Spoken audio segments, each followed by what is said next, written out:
You're listening to the ESO Network, your station for all things geek.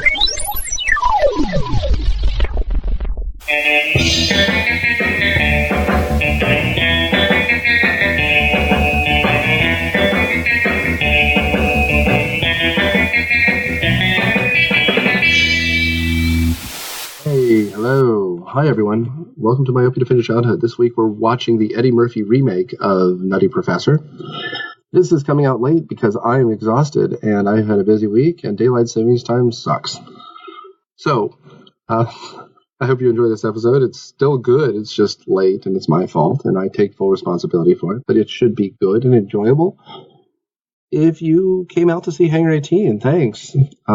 Next month on 4/20, they're doing Fantastic Four. I'm not in it. I'm going to be in the audience giggling at Roger Corman's attempt at doing something which he's made money, but he knew he wasn't going to do well. If you haven't seen the Roger Corman Fantastic Four, you should. Thanks for sharing, subscribing, loving us, growing with us, and please keep sharing us and reviewing us and loving us because it helps, encourages people to become part of the show, and frankly, it's helping us grow.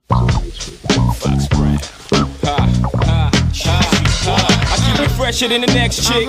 No need for you to ever sweat the next chick. With speed, I make the best chick see the exit. Indeed, you gotta know you're thoroughly respected. By me, you get the keys to the Lexus. But no driving, got your own 96 whip-up. Welcome to the Monster Sci-Fi Show podcast. I am your host, the Monster. We are Venom. I got my own parasite. Parasite? Sorry, Venom. I meant symbiote. That's better. What do you do for fun around here? I want to do a podcast with you. What the hell's a podcast anyway? Well, it's a weekly show where I talk about the latest news in sci-fi, movies, and TV. You're such a nerd. Now I'm a loser on 2 planets. The Monster Sci-Fi Show podcast is part of the ESO network. It's sci-fi from a certain point of view. Diamonds and leather. Friends that tell me I should leave you alone. Tell the freaks to find a man that they own. Welcome to Myopia Defender Childhood. This week we watched Nutty Professor 1996, a wet dream for anyone who wanted to see Eddie Murphy in whiteface. I'm host Nick Hoffman, award-winning comedian and person who sits in this chair every week. And on panel we have illustrious and awesome horror author Matthew W. Quinn, who saw this movie on a bus trip. Alrighty. And Kelsey, we have Kelsey Morrow, who has no clever intro to add. That's good postmodern right there. That's what that is. That's meta. That's something. Hello, this is Daniel. I frequently fall asleep watching Richard Simmons reruns. So you're not a pony when you sweat? Doesn't it feel like you're a pony when you sweat through white face makeup? This is like white girls. This is weird, man. I sincerely thought that was Richard Simmons for the longest time. Me too. Gross. Ooh, this is a lot of movie that happened. Okay, so for those of you who haven't seen the original or listened last week, there's a movie that was once upon a time called Dr. Jekyll and Mr. Hyde. And then Jerry Lewis pretended he liked French people and then made a remake where he was the nerd and then Professor Frink was the thing. And then ultimately, this is what a black person does when he makes a comedy movie. What? Whoa, let's back up there. Eddie Murphy in 1996 remade this movie, and for those of you who don't know, Jerry Lewis executive produced this. He put up a lot of the money to make this movie. And frankly, I don't think it's a bad idea. For those of you, unlike Daniel, who like the original, this is him trying to bring it into the 1990s, and whether or not you think either of them are successful, he thought this was a successful idea. That's why he put the money forward. At this point, Jerry Lewis was effectively doing MS fundraisers. Yeah. And that's kind of it. And then living off residuals off Turner Classic Movies. Well, the thing about Eddie Murphy, too, at this time, this was actually his big comeback, because through much of the 80s, he was like the it comedian. He was like raw, he was like raunchy, he was like... Well, and gritty, 48 Hours, for example. Taboo shattering is what he was. And then when he got into the early 90s, his films started flopping, and this was like the first success he'd had in half a decade. Well, and his... So you didn't like The Golden Child? Is that what you're saying? No, I haven't seen The Golden Child, but his movies were like bombing. Like, I think Vampire in Brooklyn was something he did? It was that's what you call a shame. Also, was this before or after he was arrested for soliciting prostitutes? Okay. We'll get to that before Dr. Doolittle, I guess. Stay tuned for Dr. Doolittle. Yeah, I think it was right before Dr. Doolittle. Do you not know this story? He was arrested with a prostitute in his car who he claimed was a woman, turned out to be a man in drag. Oh, I remember that. Yeah, that was like all over in the 90s. Yeah, it sure was. And then he did an animated claymation show called The PJs. Then he married one of the Spice Girls and left her when she was 8 months pregnant. And then he ran for Congress as Newt Gingrich, the black version. So here's what we have. A little too skinny for that, I think. Nice. That's a good touch. I mean, I guess stay tuned for when we touch on Beverly Hills Cop 3, but for now we're talking about the Nutty Professor. You want to touch on Beverly Hills Cop 3? My, Nick, I didn't know that. Well, I mean, if any of the Beverly Hills Cop movies are an episode, it's the third one where they ended up at amusement park. With George Lucas? With George Lucas, that's exactly right. Because again, what ruins a franchise that's successful more than George Lucas? Hey, Eddie, you know what would really go great in this amusement park scene is Sebulba. Sebulba is available to show up in your animated and some pod Eddie Murphy would probably try and solicit Sebulba. Oh. I swear I didn't know he was a Muppet. He's a Muppet, baby, yeah. Ooh. Oh my God. Goodness gracious. Even that feels dated, and this movie came out 3 years later. So speaking of a movie that came out 3 years later, who wants to give us the plot synopsis? Daniel? Sudsy, go ahead. All right, well, in the original, it was Jerry Lewis didn't want to be so much of a nerd, so he drank himself a potion that turned him into a bowling asshole. And this was supposed to be funny, but anyway, in this new version... Oh, please. Burn. In this new version, Sherman Klump is the titular professor who is kind-hearted but also very obese. I think they say at one point he weighs 400 pounds. Yeah. He's tried a bunch of weight loss techniques, but none of them have worked, so he's trying to devise a formula that essentially rewrites obese people's DNA so they can lose weight very quickly. So he tests it on himself, becomes the skinny man who was a lot more obnoxious than he was as a fat person, and rechristens himself Buddy Love so that he can finally date this graduate student that he has a crush on. Yep. So the first one we talked about because, in the first one, the onus for it is after being beaten up by a footballer, he feels so infantilized that when he literally walks into a crib in one scene and starts crying about his poor dada. Please, I can't. I mean, alcohol can only erase so much. But in that original one, his infantilization requires Miss Purdy, his undergraduate student, to help him out, right? And in that scene, Jerry Lewis is infantilized because he needs... I mean, it's 1960, for Christ's sake. He needs a woman to help him literally stand up at that point. Mm-hmm. In this movie, I think the more interesting reason is he's a fat man. He sympathizes with fat people already. That's already established. And he's trying to save a guinea pig who weighs as much as a football. A 32-ounce, guinea pig or whatever it is. This guinea pig was monstrous. I mean, it's a Jim Henson reject, right? It's a puppet nightmare out of Fraggle Rock. It's like something that crawled out of Hoggle's anus. No, I think I was right the first time. It's Jabba the Hutt if it was done by the Fraggles. I think you're right.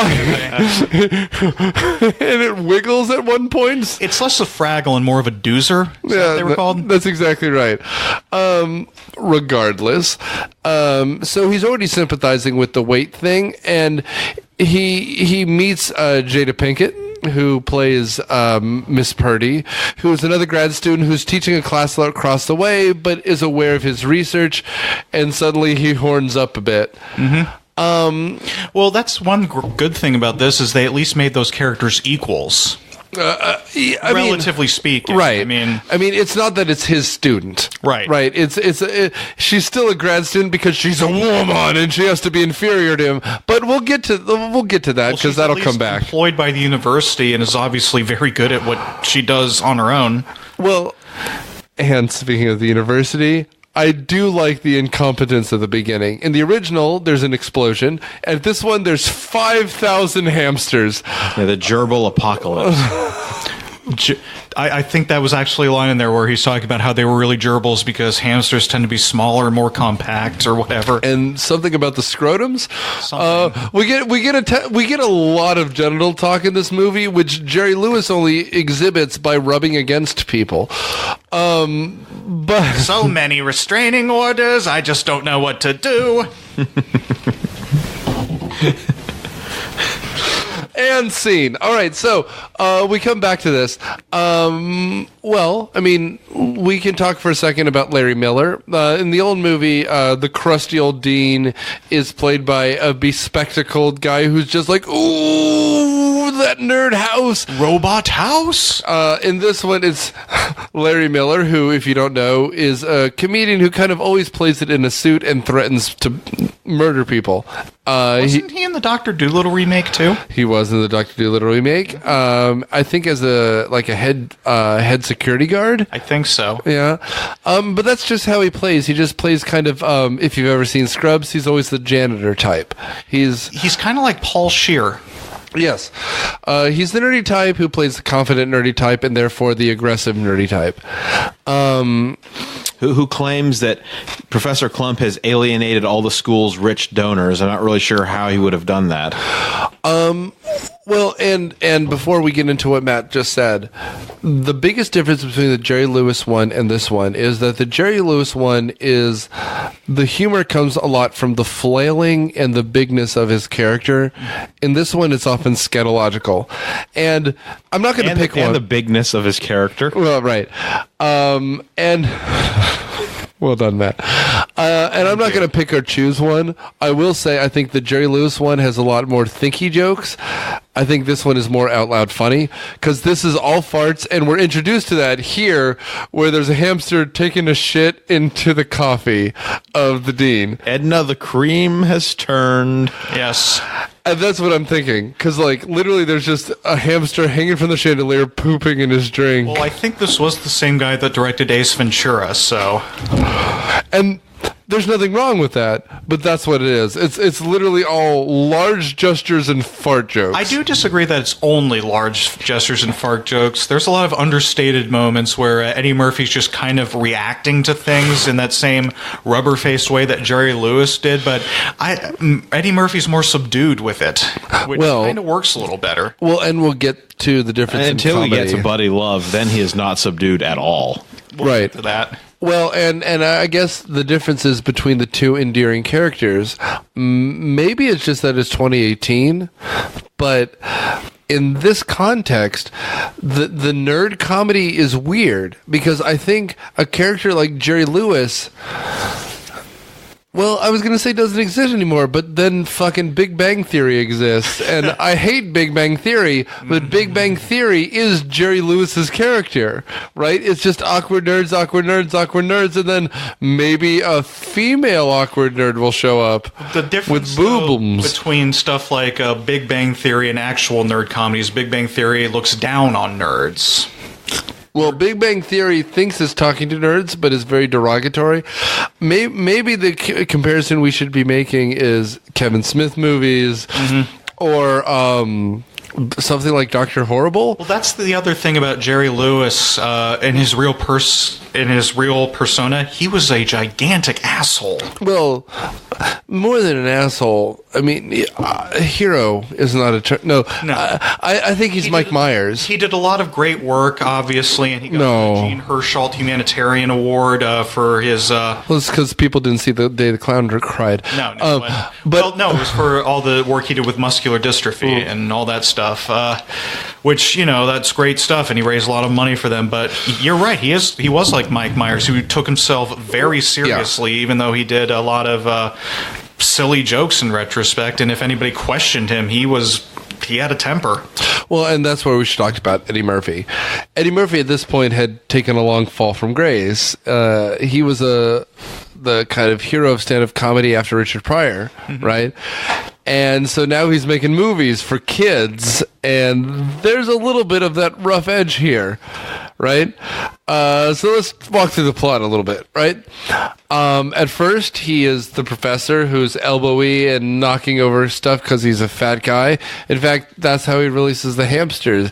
He takes a quick turn. He's like, well, I picked up my baggage and I took a turn, and then all of a sudden, I don't know what happened. And then he sounds like Chef's dad the entire movie. Or Dr. Hubbard.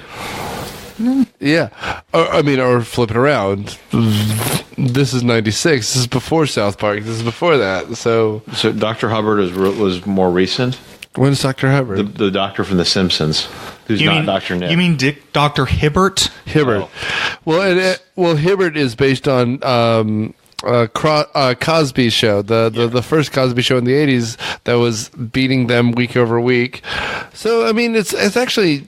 I mean, yes, it's after, but not by much, because this is 96. It was probably made in 95. That's season 6 of The Simpsons before Hibbert really mattered that much. But it's still based on Bill Cosby's character in The Cosby Show, which was, taking him over the coals, which I think is one of the shows that George Bush referenced. Right? I think you're right. Yeah. Well, I think you're talking about when Dan Quayle was like, we need more families like the Waltons and less families like the Simpsons. Well, I think it was Barbara Bush, because then Marge Simpson writes a letter to Barbara Bush, right? I remember that commercial where they're watching that speech, and then Bart's like, hey, we're like the Waltons too. We want an end to this recession. Yeah. Then they all make a masturbation joke or whatever the Waltons is about. I've never seen the Waltons. Yeah. How you doing there, Kels? Good.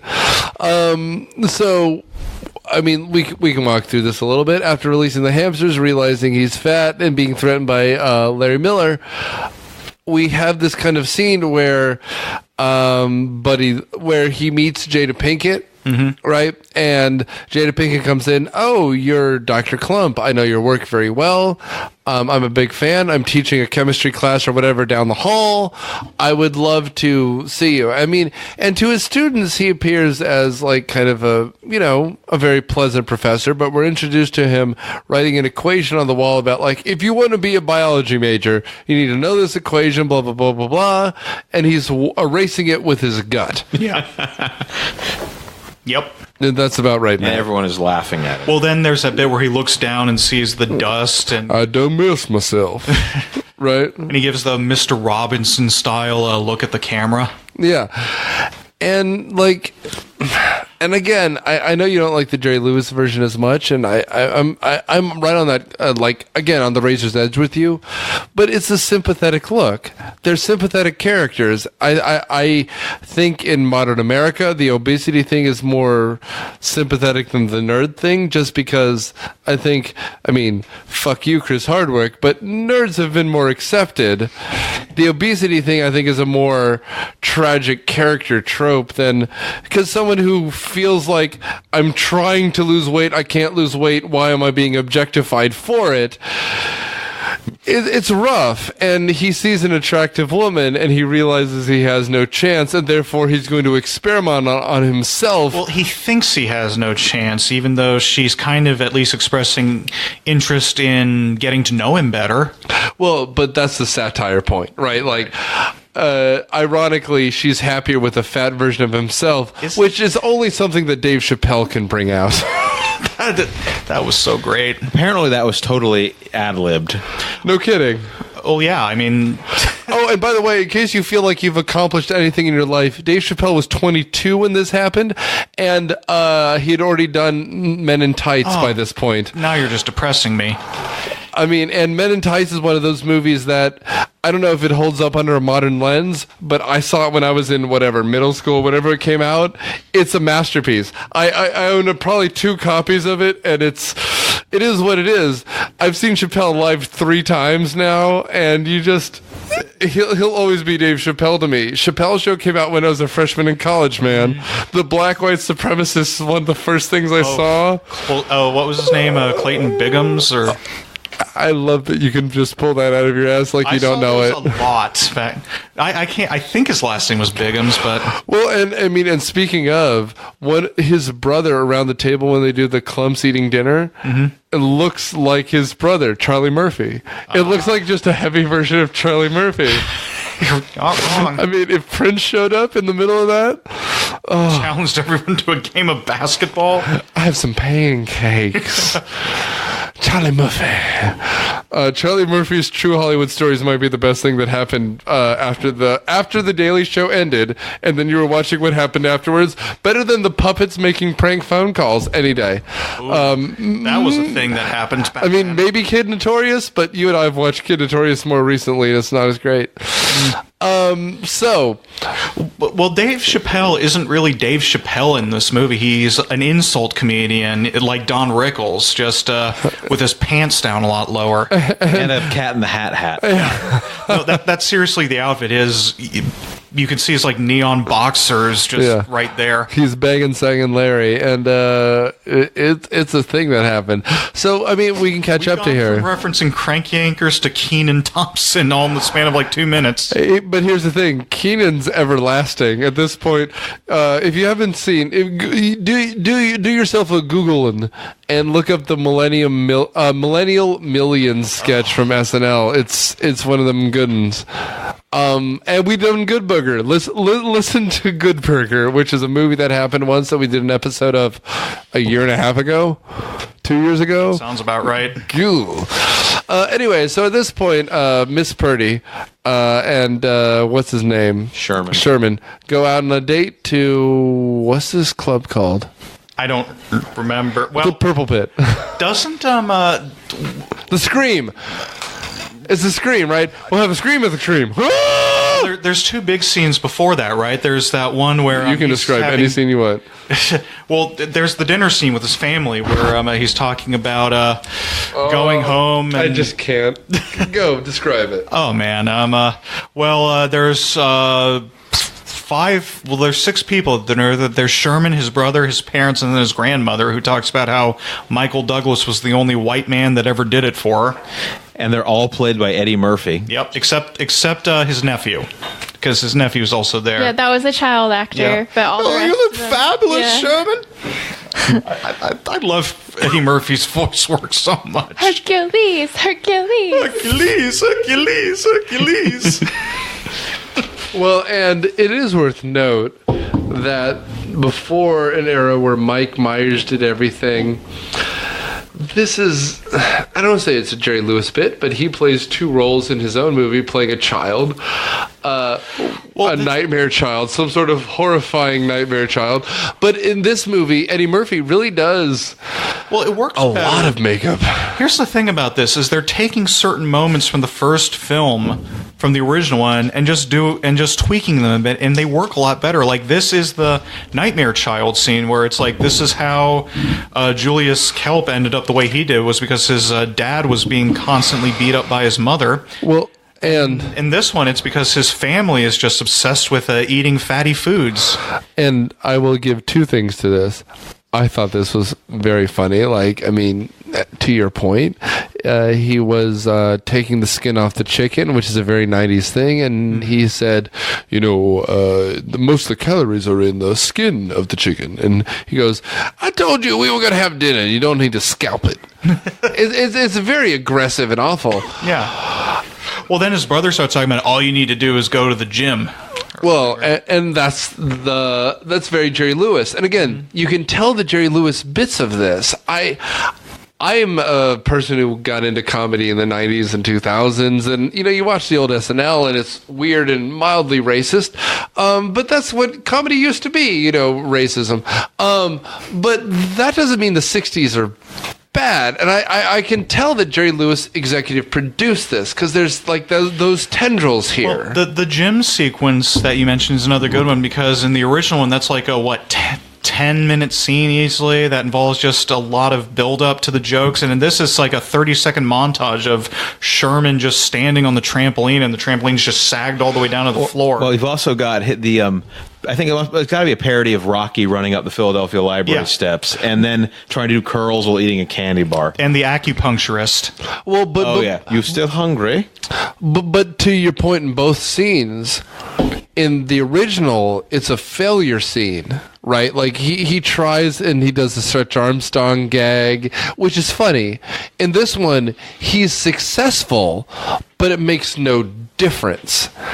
It's the same end result, but here it's more tragic.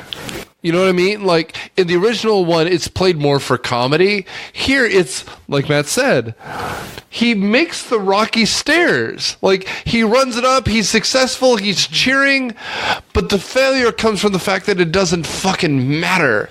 Well, and another thing about this is, I mentioned, I think in the first one, how cartoonish some of the scenes were. They don't exist really in the reality. Here, that's covered because the most cartoonish gags happen in dream sequences. Oh yeah, the Fatzilla. You're looking good, Shaman. Oh, you look fabulous. The fabulous.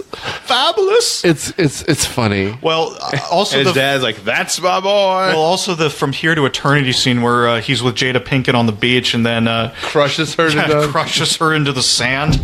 I mean, who hasn't smothered a woman to death in sand in your own fat? Isn't that how Fatty Arbuckle killed a woman? Accidentally. Ah, right. Yeah. How you doing there, Kels? I'm hanging in there. That's good. Why don't you that family dinner scene? Because I know you like that. What worked about that for you? Don't put me on the spot. I mean, I will say it's funny as shit. It is. I mean, I don't know why. I mean, maybe that's one of the problems I have with the Lewis movie. It's not that I didn't like it. It's just that I wanted more of him being awkward. I like the nerd character. It's just that he so badly wants to be Buddy Love. This one, Buddy Love is the hyperbolic character. Well, you can tell it's not a complete change of his personality at first. He just wants to be a thin man. Well, and it's funny because in many ways the Jerry Lewis movie is the archetype for a lot of comedies. Even look at the Hangover. Mm-hmm. You have a bunch of plain people, and then the wild card shows up, and people want to be more like the wild card, right? I call that the John Belushi myself. Well, right, but the difference is John Belushi leads those movies. In this one, and maybe Eddie Murphy hones down the character, but it's the Buddy Love character, right? It's in Animal House. I said it like I was someone who'd only heard of Animal House in text. I'd never seen the words together. Animal House. in Animal House. Good read. We're introduced Nick, to the nerdy character. We have to put you on double secret probation. Oh, you crusty old dean! But like in those contexts, where the inn is the nerdy new recruits, and then we're slowly turning them into John Belushi. Oh, you know what would have worked so much better if Julius Kelp was like one of those nerds that Homer roomed with. That would have been interesting. And then Buddy Love is Homer. Well, is they take the drug or whatever it is, and then they try to be Homer Simpson, and then they go too far, and they turn into Duffman. Yeah. Right? Like, that's what the movie should be. And that's not to take anything away from Jerry Lewis, because remember, The Simpsons ripped that movie off. But, like, in the modern context, it should almost be Revenge of the Nerd, and then someone says, "Hey, nerds, you're rapists." Right? Because if you've ever rewatched Revenge of the Nerds, everything in that movie is a sex crime. Yeah. Big time. Like, at one point, the Asian character is just taking pictures of women's crotches and going, "Ooh, pie." Because, remember, it's a movie where Asian people don't matter because it's the 1980s. Reagan. Yeah. Well, you know, I never trusted them. I fought them in the Great One back in the day. Sir, you just used to work backstage at a Target? Anyway, so we should move ahead. At this point, Hirohito hasn't done with me yet. Hirohito barely died before Reagan. He died in 88, I think. Reagan died in 2003 or 4, didn't he? Well, but he lost his mind before that. That's so. yeah. Where's my mind? Indeed. How do you know Hirohito really died? So we'll have to edit this episode down. Where do you want to pick back up, Daniel? Well, let's talk about, after the Fatzilla, which involves basically a King Kong parody where he levels a city with a fart. But instead of going for the woman, he goes for the chicken. And she's offended. Yes. Which is a beautiful scene. Also, Jada Pinkett had hair which should never exist in the modern era. I mean, she looks like she's wearing some sort of like plastic wig off a Barbie doll in 1973. It's something. Well, after that, that's when he goes and decides to test this formula that he and his research assistants have been working on himself, and that's when he goes out and just buys, it works. Spandex! All spandex! Everything! Which is a very sexual scene. And that was funny when I saw it when I was in middle school, and it's still funny now. And then the jazzercise. And then that sports car that he charges to the university. Which is just PNS car, which is the vanity, this is the most phallic scene we've seen in a movie that's PG-13 since, God, I don't know, The Fox and the Hound. Robin Hood, the Robin Hood with the foxes. That's a very phallic movie. So, what do you got? I mean, they go back to the Scream, right? And he just proceeds to rip Chappelle a new one. Well, before that, there's that scene where he introduces himself as Buddy Love, and it's just, again, coming up on the spot the way it did in Jerry Lewis's original. But here, I don't know, it's not a completely separate personality, because originally it's just Sherman running around going, "I'm thin," to the point where he gets in a clock tower and yells it out across campus. Like he's about to shoot it all over people. The reckoning is at hand. But. Right. I mean, I don't know. I think as a whole, this montage feels more... not necessarily justified, but in the original, it's more of a confidence builder, right? Mm-hmm. He's nerdy, he's awkward, he wants to have sex with one of his students. In this version, he feels like everyone is ignoring him because he's fat, right? Not that he's incompetent. He's shown time and time again to be confident. It's just, he's obese, and so people ignore him. Or make fun of him. Or degrade him, yeah. Yeah, and so, in this case, he's just screaming from the rooftops that he's thin. The difference is, here there's a chemical reason why he's an asshole. Yeah. And they and this is where, at first, it's great, but then, in many ways, I expected this to be the 1960s version, because this feels like a 1950s or 60s sci-fi, where there's there's a Flavin in the system, right? There's a reason why he's a jerk.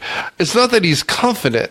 And that's the weird part about the Jerry Lewis version. That's what I didn't like about the Jerry Lewis version, is because it seemed like the Buddy Love that he created, who was this womanizing terrible human being, was the ideal, and it's like, why? Well, time to offend people here. Isn't in Spider-Man 3? I know you're mad. Wow. He doesn't he act? Peter acts like such a jerk because here's how cool people are to someone who's been oppressed or being a nerd his whole life. I'm going to act like that. See, I disagree. I think the Jerry Lewis version almost does this better, because this is the difference between id and ego, right? This is very Freudian. This is him saying that I wanted to be this all along, and now I get to be this all along. And then the 90s version is almost Star Trek hooba-jooba about this is testosterone, and at one point I think he has 60,000% too much testosterone, which is just all right, whatever. Let's just... He has a million bajillion testosterone, which I guess means he's running for Congress. I don't know. I don't know what that means. This is 96. That means he turns into Bill Clinton. I guess. I don't know. This is stupid. This is the only part that I find idiotic. Well, it also introduces some element of danger into remaining Buddy Love. That he's going to hump someone through a wall? I mean, don't they say that it's going to kill him and give... Yeah, they say that it's he would die. If his balls drop any further. Plus he's so... Oh, you go first. Oh, no, it's so they provide a reason for why he can't keep doing this, because it would be fatal. Right. Plus, he also gets more and more insane as he goes along, to the point where he's threatening to kill the dean. Well, and again, this is something that I will say, I think the Jerry Lewis version is a movie. This one is a comedy. And that doesn't make one better than the other, but this one feels the urge to over-explain everything. The Jerry Lewis version can just say, if he loses himself, isn't that a bad thing? And this one will say, he will die! It's as though, like... Again, it's like The Hangover. It's like... What about that scene, though, where Buddy's recorded that videotape? We're firing on all cylinders, technologically speaking.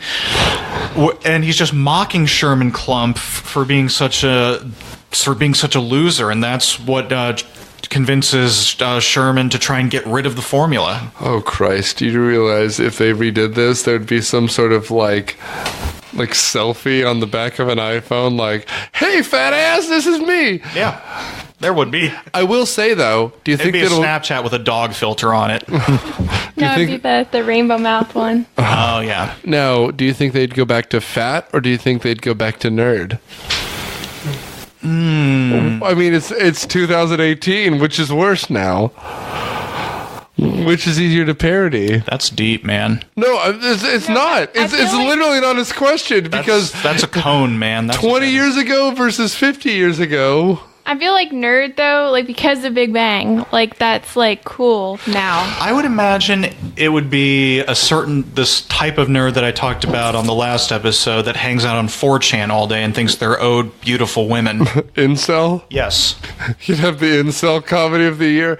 No, I'm thinking more fat nerd. I think they'd combine the two and do, like, Dennis Nedry from Jurassic Park. I think it'd be Newman. Dennis Nedry? Oh, Nedry. Wow. Nedry. Dennis That Nedry. was a joke. That was a joke come up. I almost heard of that. The Ubermensch rises with the dinosaur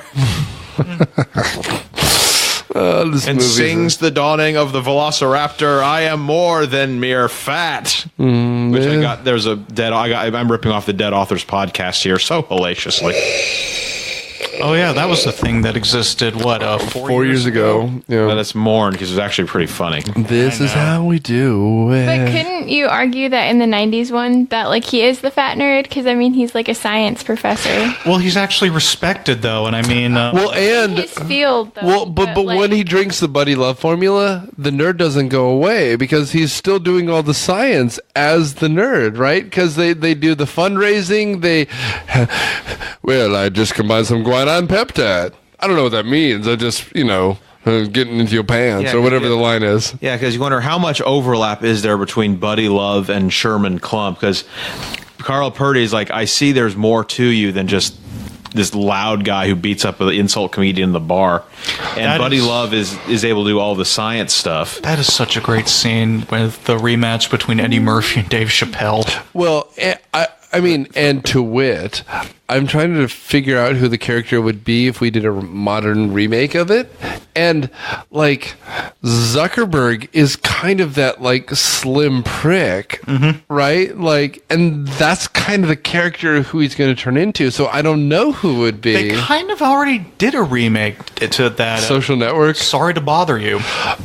It's about this phenomenal movie. It is a phenomenal movie, but again, it's this guy who wants to be successful at business, so he adopts this white persona over the phone and starts losing where he came from.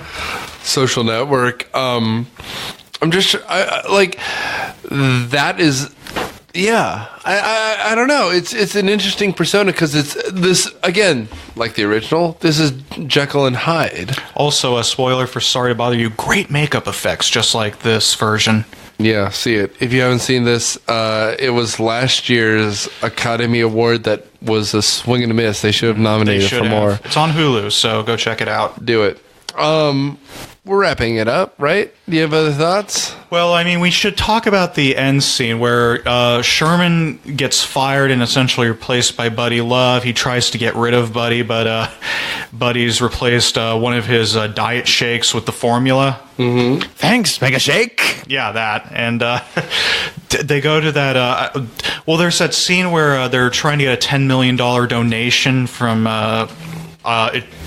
I assume the character that should have been Jerry Lewis, but it's James Coburn in this one? Yeah.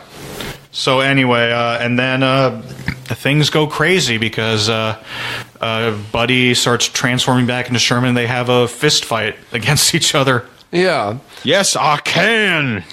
Well, and like just again, like the original that we talked about last week, Buddy is an aggressive sexual being. He's interested in Jada Pinkett Smith the whole time, and every time they crack the character.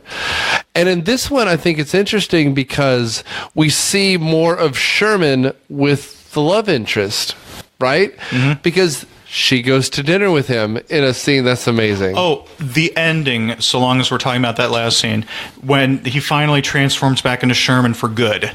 And he gives that monologue that's kind of similar to what Jerry Lewis gave about how I thought this is what people expected of me. And the woman and Jada Pinkett goes up at the end and is like, I never liked Buddy anyway. He's too damn scrawny. Mm-hmm. Compare that to the ending of the Jerry Lewis version where she smuggles out that miracle tonic version of the Nutty Professor formula to transform him back into Buddy Love later. Well, no, I think it's for herself. I think the original is that everyone's ashamed of their own self, and anyone would have done what Kelp would have done, right? And in this one, Sherman is just like, look, I can't be ashamed of myself, and that's the end. I don't know. It's a different philosophical view, right? I thought our point last time was that the original was all about accepting yourself. I guess, and then capitalism happens. Okay. No, I don't know. Like, and that's the problem with the end of both of these movies. Like, I think the original ends with, isn't it Buddy's like father who comes back at the beginning of the? It's Julius's dad who Kelps comes back, and he becomes like an old style medicine man. He's like, look, I have the cure for whatever ails you, right? Like, and he's like, you can take this pill and you'll become an amazing sexual being. Okay. Stand up to his wife. Thanks, Dad. I'll finally have sex with someone. I don't know. Like, I don't know how you end that episode, but in this one, he ends like as a defeated man and said, "Look, my research is a sham because you don't change who you are on the inside."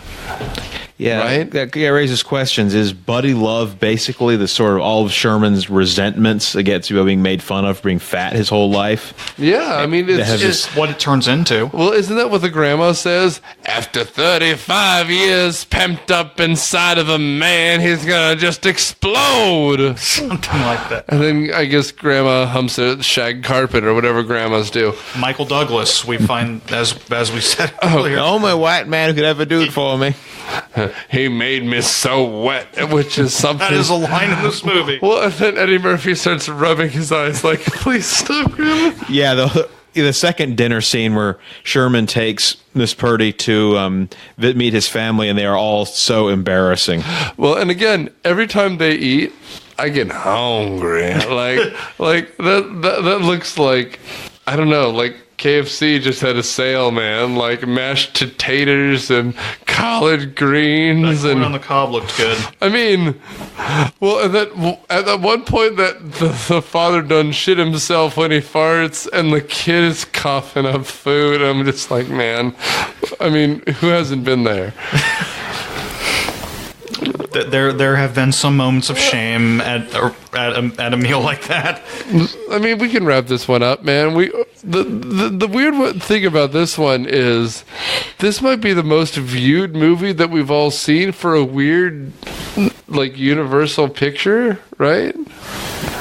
I mean, yeah. I think everyone we know has seen The Nutty Professor. I had it on VHS. Ooh. I hadn't seen it in a decade, but it is what it is. Mr. Quinn, what do you think? I thought it was pretty good. It moves along nicely. The movie's not that long. It's about an hour and a half. Yeah. And actually gets more into the very actually surprisingly thoughtful in its treatment of obesity. Like, the clumps have an atrocious diet and don't exercise. At the same time, they also have larger body types. It's harder to lose weight, and also Sherman is probably and his issue is probably he's an emotional eater. Like when things go wrong, he starts shoving down candy. Yeah. So it's a lot more complicated than they're just slobs. Sure. So it's a lot more than just ha, they're fat. Sure. So I actually would recommend seeing it at least once. I mean, it's funny, and it's actually a lot more thoughtful than I expected it to be.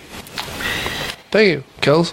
I remember the special effects being a lot better. Like, I saw it for the first time when I was, like, in elementary school, and I was like, oh my god, this is amazing! And, like, the scene with, like, the gerbils or the hamsters or whatever, I was just like, oh, like, this is bad, and it went downhill from there. So, but I mean, I feel like that's typical of 90s movies. Especially with the special effects. Yeah. It won an Oscar for makeup. Yeah. Well, it's got Eddie Murphy playing 6 people. I mean... Yeah, well, the next one he plays even more, I think. I think you're right. I've already said that I think this is a better version of the story than what Jerry Lewis did, and I don't know, it just feels more human, and I actually sympathize with the characters a lot more. So when Sherman Klump is undergoing his struggles and turning into Buddy Love, I actually understood why and what he was trying to do, which I didn't really get in the first one at all. So just in terms of making a more emotional impact on me, this one is far better than the original was for me. I'm filled with thinky thoughts. Oh no. No joke-em-ups, but thinky thoughts? Yeah, I'm having a hard time with this one. Not because I liked it more or less than the other one. It's just such a different movie in a lot of ways for me. I think the original one is a movie. Like, it's harder. It's grittier. I mean, and he plays. I would like to play a cartoon nerd. Like I don't even know. Like my Freud voice. You sound like Christopher Walken.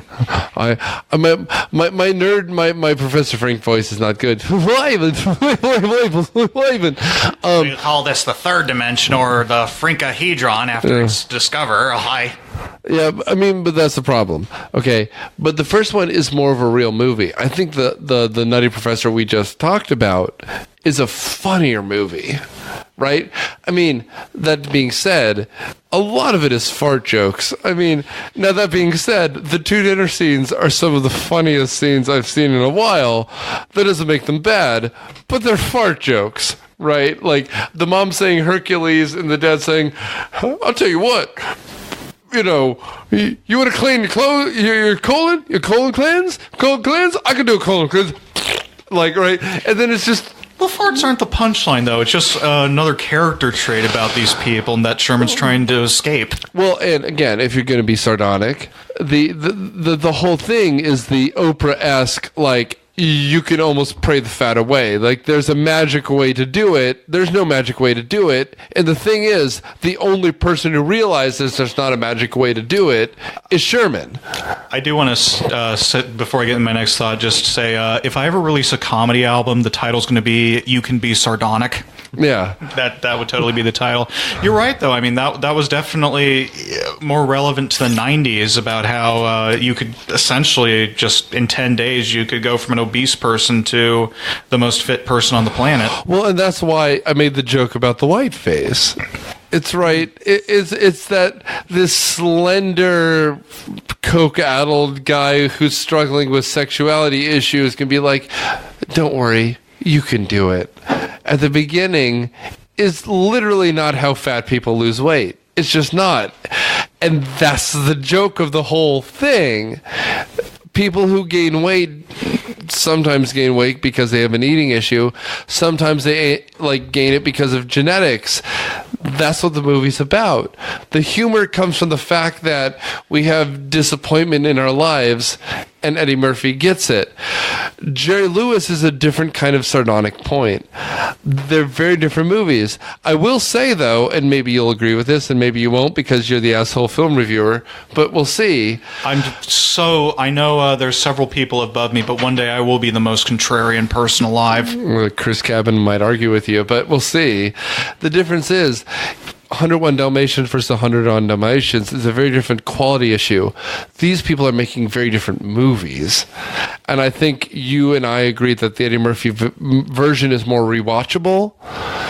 That doesn't mean Jerry Lewis is making a bad movie. He's making a different movie. That's a good way to leave it, I think. So with that in mind, we're out of time because my producer will stab me if we go too much longer on the same movie. Stabble. I'm suddenly very afraid. Yeah, well, we're both there. Let's talk about next month.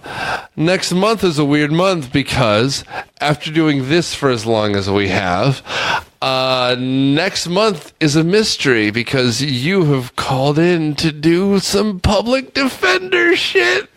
It's been a while. We got that one person who thought they'd reached a sex line. That was rather awkward. Well, we'll play that video on, if you follow the Twitter, we'll see if we play that one. But I'll mask the voices so they all sound like they're at a Point Break. However, for the next month, we'll be playing what you called in to request. And we've been getting requests for the last few years, especially since our Twitter hit over 10,000 people following us. So tune in next week and every future week for the next month where we put your past on trial, which is so much better according to my therapist. Bye, guys.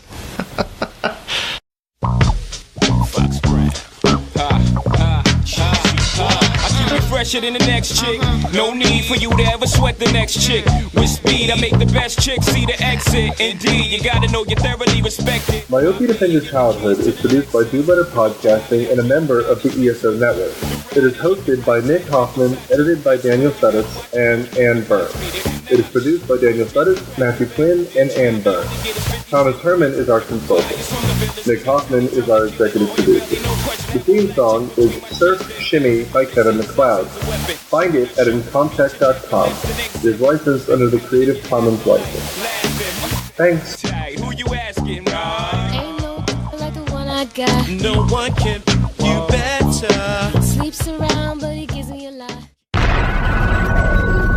This has been a broadcast of the ESO Network. Be part of the crew and help support our shows by donating to our ESO Patreon or by shopping through Amazon.com or the TeePublic store, which can all be found at www.esonetwork.com. The ESO Network, your station for all things geek.